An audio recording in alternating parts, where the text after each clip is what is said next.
Hey guys, welcome to Grit and Grace. This is episode 6. First off, thank you for. Why are you already laughing? Thank you for supporting us on this recovery journey. And tonight we will be talking about self love and forgiveness.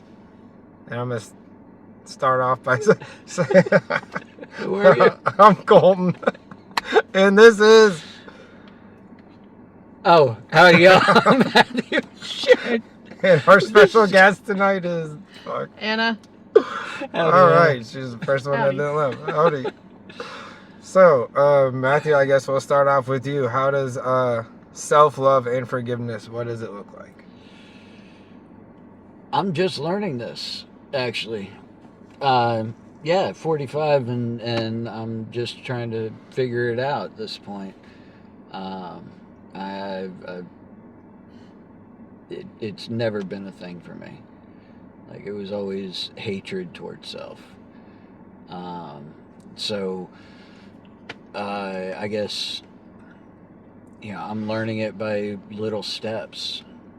Praying in the morning. Windshield time is my meditation time. Just driving. That was a bad one to start with.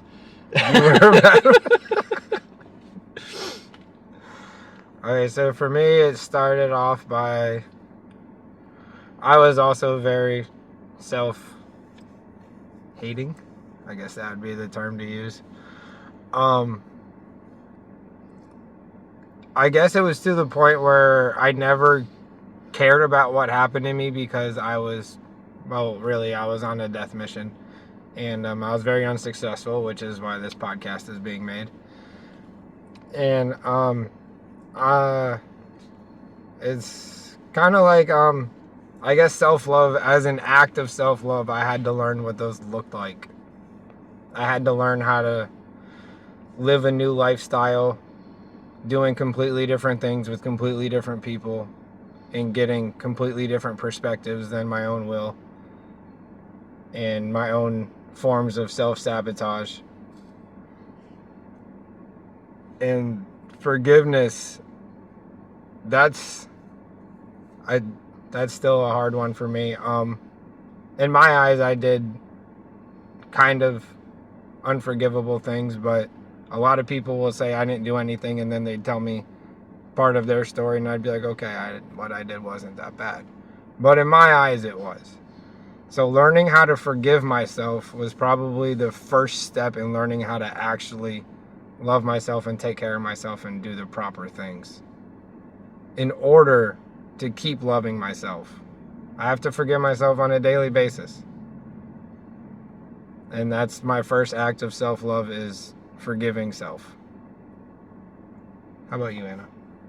So, I had a really chaotic childhood, and I went to a really small school, and pretty much kindergarten through senior year of high school, I was bullied really badly. And I wouldn't say I hated myself, but it was kind of impossible to be big. It's hard to be big on self-love when you're a teenager in the first place, but especially because of that environment at school, I kind of, as much as I didn't want to believe it, when you have people constantly in your face telling you who you are, you're inevitably going to start to believe it. So I was never really big on self-love. And then in my early 20s, when I entered my active addiction, that is when I truly started to hate myself. I felt like I had destroyed every part of my life. When I would get sober for periods of time, I would be aware of things that I did, and then also I would slowly be informed of more as time went on. And as my periods of active addiction added up, I just really, really became a person that I absolutely despised. And this is the longest period of time I've been sober now, and at this point, what I've kind of started to figure out is that self-love, I think there's a lot of steps to reaching a place where you can truly love yourself, but first and foremost, none of those other steps matter if you don't stay sober. And so I've kind of come to terms with the fact that it may be a while before I get to a place of true self-love. And there are some other things I'm going to have to figure out. There's amends I have to make. There's things I have to overcome, but none of those things can truly happen if I don't stay sober. And so on days when I'm just really not a fan of myself, I can at least remind myself, like right now in this moment, I'm sober. It's okay. This feeling will pass. I got to keep moving forward, but first and foremost, I have to stay sober, or else I'm never gonna truly reach self-love. Very well said. Thank you. Yeah, no doubt. Something that came to mind is giving yourself grace. Mm-hmm. And you know, that kind of makes, for me, it easier. You know, the internal monologue that happens, you know, throughout the day, whatever. Like earlier in a meeting, I said something that, you know, I thought was pretty freaking stupid. You know, I was talking about an amends and writing a letter to my daughter, and I just started kind of going off, and it started in one place where I was saying something, and then it just kind of fluttered off into, you know, the abyss, and I was like, what the hell did I just say? And so I'm kicking myself, you know, the rest of the meeting. And at the end of the meeting, everybody's gone, the chair was there, and he was just like, hey, Matthew, let's talk for a minute. We talked for a few, and he's like, you know, you're 7 months into this, and you know, how long was it that you drank? How long were you in your addiction? It's like 34 years. He's like, you know, that shit don't correct itself in 3 months, 6 months, 7 months, 10 months, 5 years. He's like, not everything is going to be perfect right away. You know, it doesn't matter if it's the relationships or how you feel about yourself, you know, inside or outside of, you know, your life bubble, basically. He's like, that shit don't fix itself just like that. It takes time to correct. And I'm like, You're talking about giving myself grace. He's like, yes, sir. Yeah. We actually did an episode on giving yourself grace. Mm-hmm. We did. Yeah, I didn't understand the aspects of self-love. Definitely as a little kid growing up. My parents got divorced when I was 10. My mom moved to a different state. My brother and I were forced to go live with her, and then she ended up with Lyme disease, which they originally thought was cancer, and they told her she had 6 months to live. So she was physically unable to take care of my brother and I anymore. Then we had to go live back with my dad.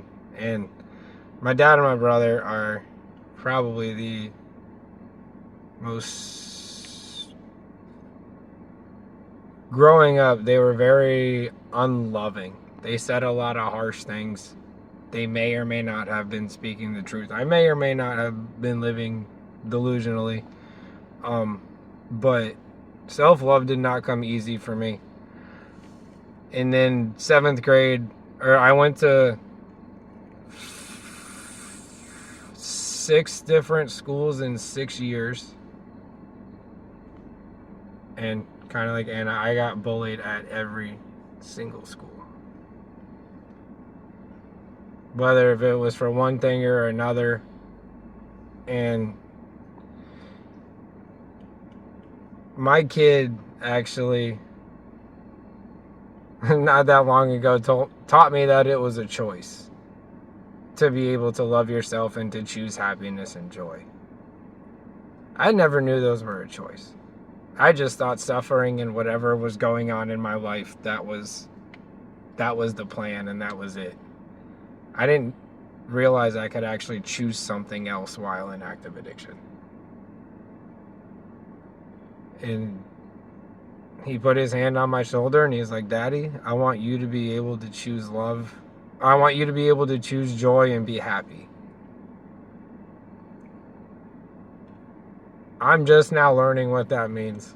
To actually choose joy and happiness and to choose those two emotions over everything else that's going on. No matter what it is that's going on, I feel like I can process life a lot better knowing that those are actually an option.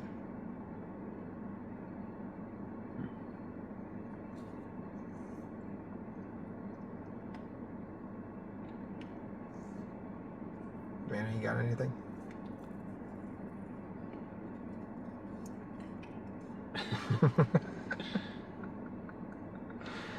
Nice. You got anything else to add, Matt? Matthew, sorry. Didn't mean that. So,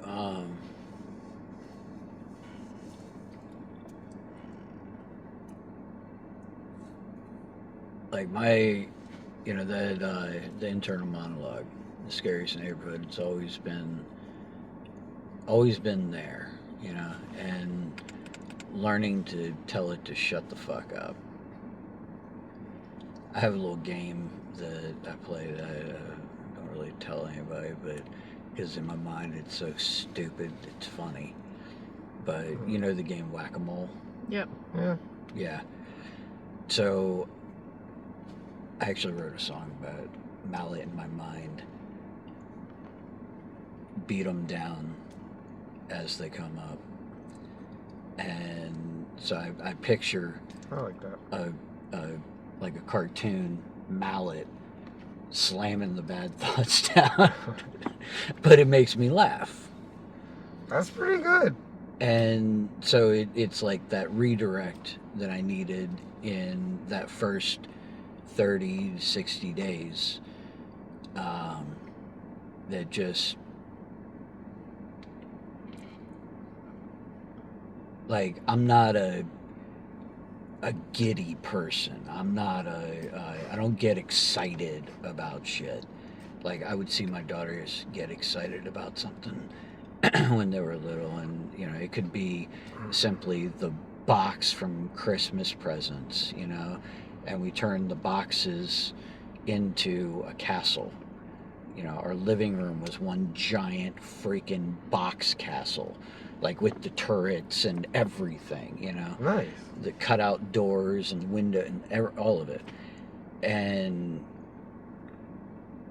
I'd like to say that kind of thing made me excited. I mean, seeing them smile made me happy. I got joy from that. But never really, besides with them, felt joy. But I look forward to my days now. I get up and I'm like, what's God got in store for me today? Because it's like, my understanding of, and I feel like I'm kind of switching gear, but my understanding of God growing up was the big white fluffy beard sitting on a cloud looking down at everybody, with his staff and hitting it on the cloud, and then thunder and lightning and now I'm like, I hear God in people's words. I see him in their actions. The freaking butterfly that flies by, and I'm like, God created that. That's pretty cool. That's pretty. That entire moment was created. Yeah. And like what I said earlier, God's watch. It's a double metaphor. No, I want that shirt. Because, I'm not gonna lie. like, you know, it's his time. We're all on his timeline.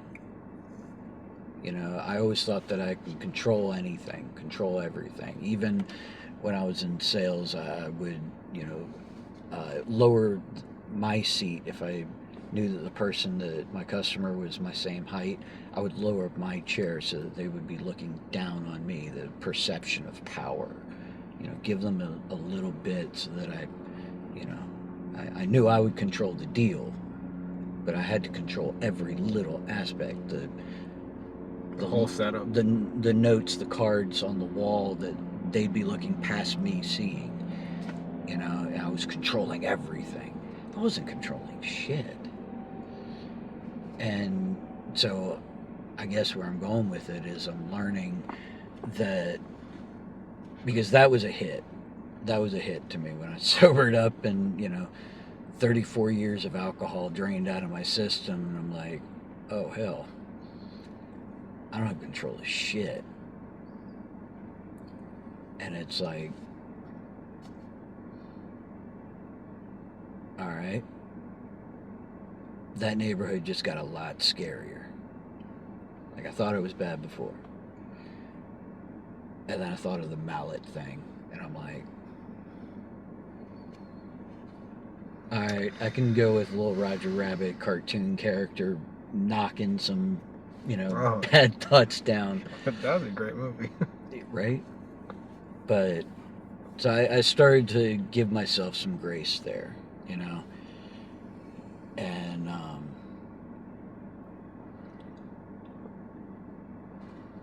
yeah. Yeah. Yeah, I was told that just because I did something wrong and I was convicted of doing something wrong, it was time served and it wasn't a life sentence. But in the aspect of in the most dangerous neighborhood. Mm-hmm. It was a life sentence in my head. Well, I thought it was at the time, and I beat myself down over it countless nights, countless months, almost a decade. And yeah, it's exhausting, it's tiring, and it's relentless to trap yourself in your own mental prison. But that's the only way, that was the only place that the life sentence existed, was in my own mental prison. I would tell myself I wasn't worth it before giving anybody else a chance to figure out if I was or not.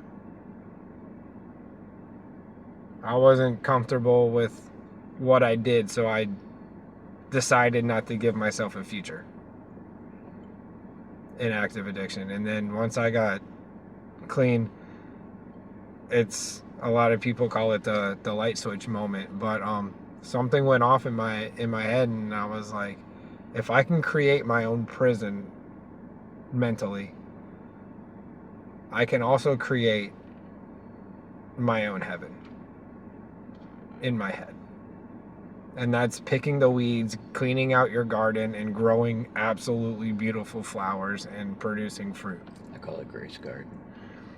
But yeah, I mean, it was one of those moments where it just clicked, and I was like, okay, well, I got a lot of mental cleaning up to do, to where I can accept myself, knowing that I am worth it, and show others that I can show up.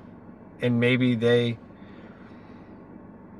see me not how I feel, but as I live through God's will.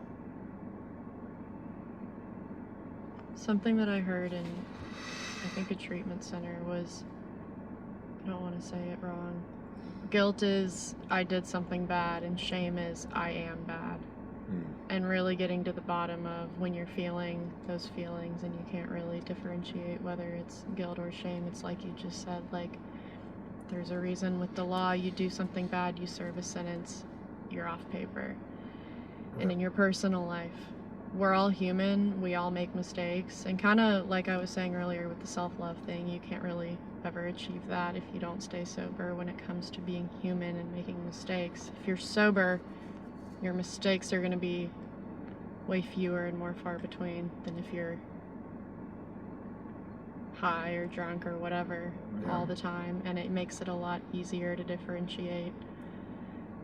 I'm a human, I'm going to make mistakes, I am not bad. It's normal when I do a bad thing to feel guilt about it, but there is no, for the most part, life sentence for these bad things. And when you start making amends and when you start moving towards self-love, then as the rest of your life goes on, you're going to make mistakes, you're going to feel a little bit of guilt, but it becomes more of a routine to realize, okay, I fucked up, I have to make it right, and then I'm going to keep moving forward without letting it just like slowly drown you along with every other mistake you've made. Because coming back to self-love, if you, like they say, you will not regret the past nor wish to shut the door on it. You have to remember the past, you have to remember the things that have happened, but you cannot let them drown you. Yeah. Nice. I like that. Yeah. All right. Experience, strength, hope. So, I found strength in realizing that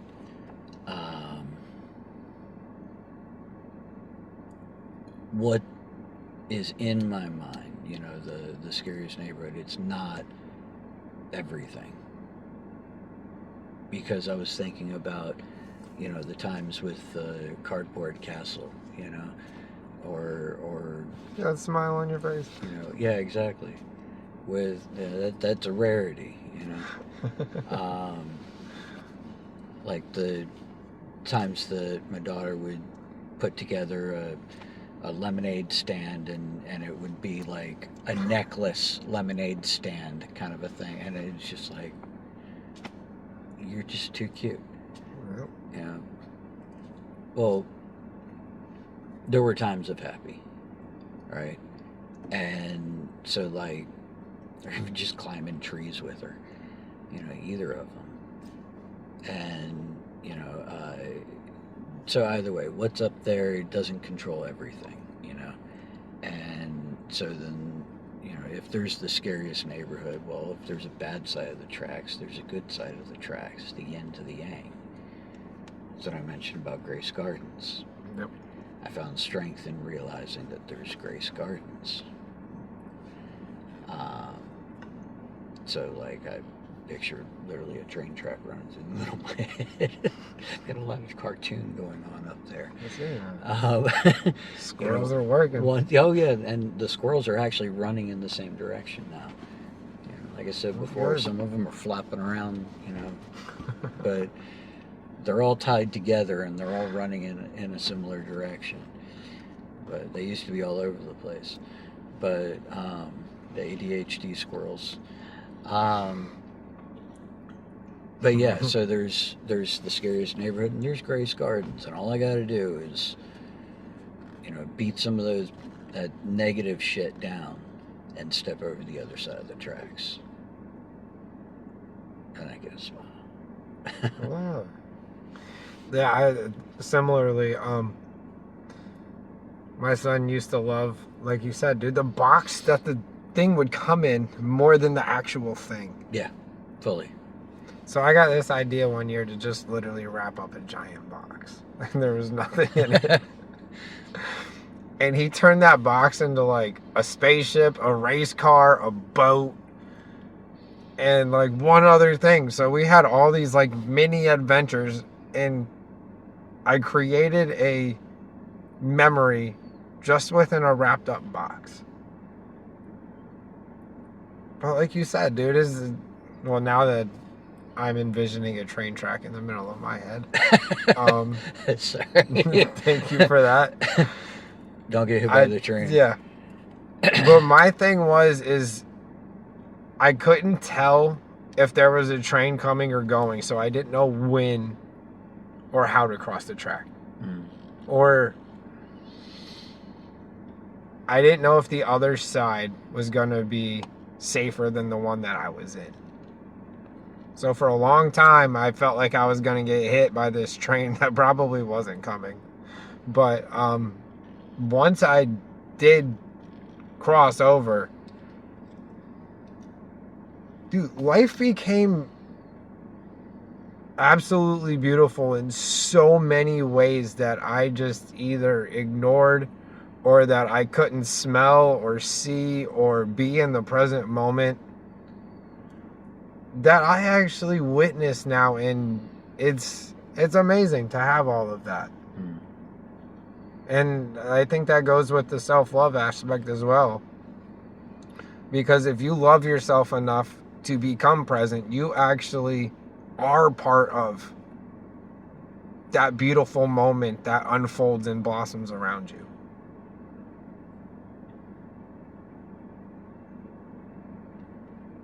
Like you said, dude, the butterflies. I've always paid attention to butterflies, but it's not in the way that I see them now. The same with dragonflies and everything. It's just like everything is so much more vibrant and colorful and beautiful in ways that are hard for me to put into words right now. But yeah, it's pretty much just beautiful.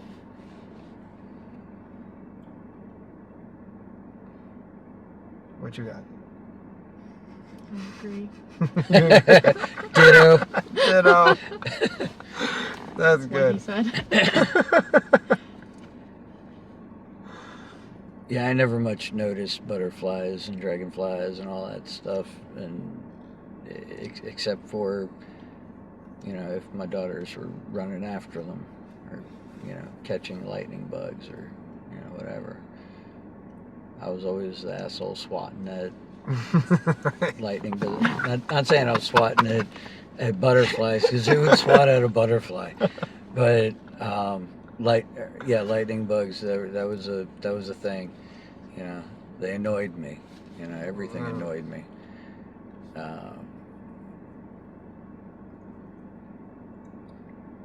Yeah, I went to a friend's house the other day, and because it's spring, they had all these little tiny flowers in this tree, but around almost each flower was a bee, and there had to be 1,000 bees in this tree.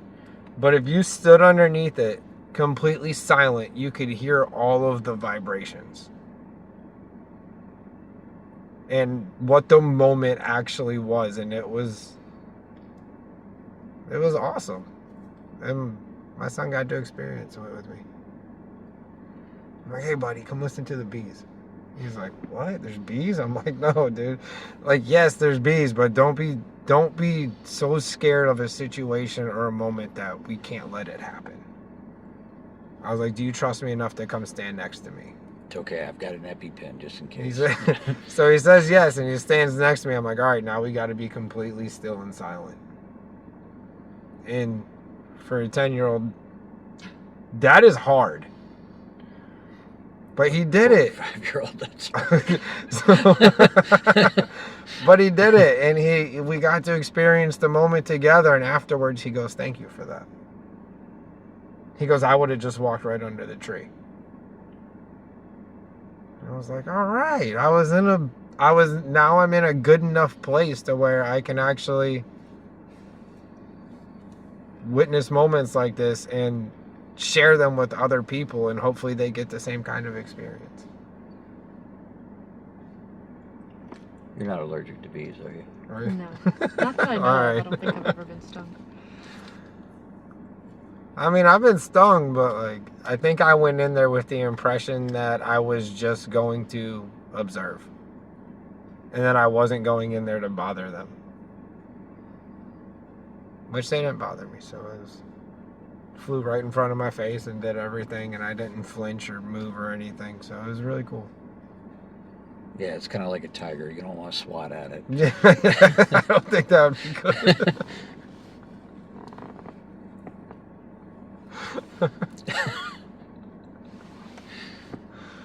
All right. So does that conclude this episode of self-love and forgiveness? Do you have anything more to share, Miss Anna? No. No, not tonight at least. All right. Why not? She said Hey. at least. She might be So does in. that mean you're gonna come She's back? gonna be You're on gonna another join us one. again. Why not? Yes. All right. So Well, thank you y'all for joining in, for watching. Please leave a comment. Let us know what you think. You got questions? We might not have answers, but hell, somebody else leaving a comment might. Very true.